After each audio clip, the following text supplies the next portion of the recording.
नमस्कार दोस्तों, CSE help में आपका बहुत बहुत स्वागत है। इस वीडियो में बात करने वाला हूं, मैं बताने वाला हूं आपको प्रधानमंत्री आवास योजना के बारे में, यानी ये कह लीजिए शहरी प्रधानमंत्री आवास योजना के बारे में, जहां पे मिल रहा है आपको सब्सिडी 3,42,000 रुपये और इसका नाम है बेनिफिशियरी लेड कंस्ट्रक्शन, यानी बेनिफिशियरी लेड डेवलपमेंट भी आप कह सकते हैं। तो बेसिकली मैं वेस्ट बंगाल से बिलोंग करता हूं और मैं जो भी फिगर आपको दूंगा, जो भी कंडीशन बताऊंगा, टर्म्स एंड कंडीशन, वो सारे वेस्ट बंगाल को बेस करके भी ही होंगे। तो हो सकता है कि आपका स्टेट अगर चेंज हो तो फिगर में थोड़े बहुत चेंजेस आ सकती हैं और टर्म्स एंड कंडीशन में थोड़े बहुत चेंजेस आ सकते हैं। तो इस वीडियो को देखने के बाद मैं आशा करता हूं कि आपको प्रधानमंत्री शहरी आवास योजना के अंतर्गत बेनिफिशियरी लेड कंस्ट्रक्शन यानी डेवलपमेंट में कोई भी क्वेश्चन, कोई भी प्रॉब्लम आपको नहीं रहेगी। तो चलिए शुरू करते हैं। उससे पहले मैं बता दूं, अगर आपने मेरे चैनल को सब्सक्राइब नहीं किया तो कृपया रेड बटन पर क्लिक करके मेरे चैनल को सब्सक्राइब कर ले और इस बेल के आइकन को भी दबा देता है कि मैं जो भी वीडियोज लाऊं उनको नोटिफिकेशन जाता रहे सीधे आप तक। तो अब चलिए बात कर लेते हैं प्रधानमंत्री शहरी आवास योजना के बेनिफिशियरी लेड कंस्ट्रक्शन के बारे में। तो पहले हम जान लेते हैं कि प्रधानमंत्री शहरी आवास योजना है क्या आखिर। तो देश के 75वें इंडिपेंडेंस डे के ऊपर गवर्नमेंट ने ये घोषणा करी है कि सबको पक्का मकान देगी, जहां पे water connection, toilet facility and 24/7 electricity supply वहां पे रहेगा। तो एक्चुअली क्या होता है कि रोटी, कपड़ा और मकान बेसिक रिक्वायरमेंट होती हैं सबकी। तो जद्दोजहद में रोटी कपड़ा का तो जुगाड़ इंसान कर लेता है, लेकिन पक्का मकान का इंतजार सबको रहता है, खास करके जो लोग गरीब हैं, जिनके पास अपना खुद का घर नहीं है उनको। तो गवर्नमेंट ने 2022 तक टारगेट रखा है सबको पक्का मकान देने का। इसी इनिशिएटिव में इसे चलाया जा रहा है हाउसिंग फॉर ऑल के नाम से या प्रधानमंत्री आवास योजना के नाम से। तो ये बेसिकली दो भाग में इन्हें डिवाइड किया गया है ग्रास रूट लेवल पे एग्जीक्यूशन के लिए। पहला है प्रधानमंत्री आवास योजना जी यानी ग्रामीण, और दूसरा है प्रधानमंत्री आवास योजना यू यानी अर्बन। तो ग्रामीण जो है ग्राम क्षेत्र के लिए है और शहरी जो है अर्बन एरियाज़ के लिए है, जो अर्बन लोकल बॉडी जिन्हें कहा जाता है, या म्यूनसिपालिटी वगैरह कॉरपोरेशन भी आप कह सकते हैं। तो बेसिकली अगर आप ग्रामीण क्षेत्र में बिलोंग करते हैं तो ग्रामीण आवास योजना में आपको लाभ मिलेगा, और शहरी क्षेत्र में आप बिलोंग करते हैं तो शहरी आवास योजना का आपको लाभ मिलेगा। तो हम इस वीडियो में बात करेंगे सिर्फ और सिर्फ शहरी आवास योजना के अंतर्गत हाउसिंग फॉर ऑल प्रधानमंत्री आवास योजना के बारे में। तो यहाँ पे शहरी विकास योजना में हाउसिंग फॉर ऑल शहरी क्षेत्र में 4 भागों में जनरली काम करता है। एक है इन सेतु स्लम रीडेवलपमेंट, ठीक है। तो ये क्या है, बेसिकली ये स्लम एरियाज़ के लिए जहाँ पे गवर्नमेंट लैंड पे, सेमी गवर्नमेंट लैंड पे या डिस्प्यूट लैंड पे बहुत सारे कच्चे मकान डेवलप हो जाते हैं, उन्हें उसी ज़मीन के आसपास या वहीं पे कहीं रीसेटलमेंट करने का ऑप्शन यहाँ पे गवर्नमेंट ने रखा हुआ है। दूसरा है affordable housing through credit link subsidy, जहाँ पे आप बैंक लोन के लिए अप्लाई करते हैं, वहाँ के बैंक लोन में आपको उसके इंटरेस्ट में आपको छूट मिलता है। और तीसरा है एफोर्डेबल हाउसिंग इन पार्टनरशिप। यहाँ पे पीपीपी मॉडल पे नो प्रॉफिट नो लॉस के हिसाब से, प्राइवेट गवर्नमेंट पार्टनरशिप के हिसाब से बहुत सारे हाउसिंग डेवलप किया जा रहा है, मल्टी स्टोरेज बिल्डिंग बनाई जा रही है, जहाँ पे आपको एकदम नो प्रॉफिट नो लॉस पे, कॉस्ट पे आपको हाउस यहाँ पे दिया जाएगा गवर्नमेंट की तरफ से। और चौथा है subsidy for beneficiary led construction, जिसके बारे में हम इस वीडियो में बात करेंगे, क्योंकि यही है जो अपने पूरे फाइनल स्टेज पे है और बहुत ज़्यादा तीव्र गति से शहरी क्षेत्र में बढ़ जा रहा है, इसका लाभ लोगों को मिल रहा है।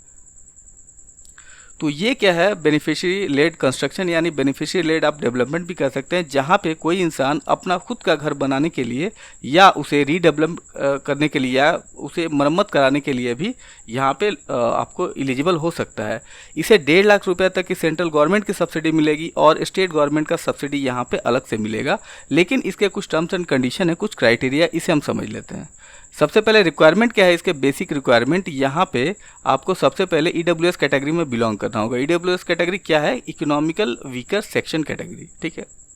तो अलग अलग एरियाज़ में यहाँ पे एक बेंचमार्क रखा गया है इनकम को, उससे नीचे वाले को ईडब्ल्यूएस कहते हैं। तो आपको चेक कर लेना होगा पहले आप ईडब्ल्यूएस कैटेगरी में पढ़ते हैं कि नहीं। दूसरा है आपके पास खुद का अर्बन एरिया में घर बनाने योग्य ज़मीन होना चाहिए, मतलब एग्रीकल्चर लैंड वगैरह नहीं, एक मतलब घर बनाने के लिए जो भी वास्तु वाले ज़मीन है वो होना चाहिए, या कच्चा घर हो तो भी चलेगा। तीसरा है आपके या आपके फैमिली में किसी के नाम से पक्का का घर यानी कंक्रीट हाउस नहीं होना चाहिए। अब इसके कुछ टर्म्स एंड कंडीशन है जहाँ पे इसे बांध दिया गया है। कारपेट एरिया जो है 390 स्क्वायर फीट से नीचे नहीं होना चाहिए। नॉर्मली ये 380 स्क्वायर फीट होता है, लेकिन आप 390 से ज़्यादा तो किसी हाल में नहीं बढ़ा सकते। 1 बेडरूम होना चाहिए, 1 मल्टीपर्पज़ रूम होना चाहिए, एक किचन होना चाहिए, एक टॉयलेट होना चाहिए, सब इस घर के 390 स्क्वायर फीट के अंदर, और साथ ही इलेक्ट्रिसिटी कनेक्शन तो होनी ही चाहिए। अब बात कर लेते हैं कि गवर्नमेंट का इस प्लान क्या है। तो यहाँ पे अर्बन लोकल बॉडी जो है या म्यूनसिपालिटी जो है जहाँ पे जनसंख्या 5 लाख के ऊपर है, वहाँ पे ये टोटल प्रोजेक्ट कॉस्ट रखा गया 3,68,000 रुपये, और जहाँ पे जनसंख्या 5 लाख से कम है वहाँ भी 3,68,000 रुपये। लेकिन जहाँ पे म्यूनसिपालिटी जो है हिल एरिया में बिलोंग करता है, पहाड़ी क्षेत्र में रहता है, वहाँ पे ये 4,42,000 रुपये है। अब है सेंट्रल गवर्नमेंट की सब्सिडी कितनी है, तो तीनों ही क्षेत्र में सेंट्रल गवर्नमेंट का शेयर है 1.5 लाख रुपये आपको सेंट्रल गवर्नमेंट की तरफ से मिलेगा।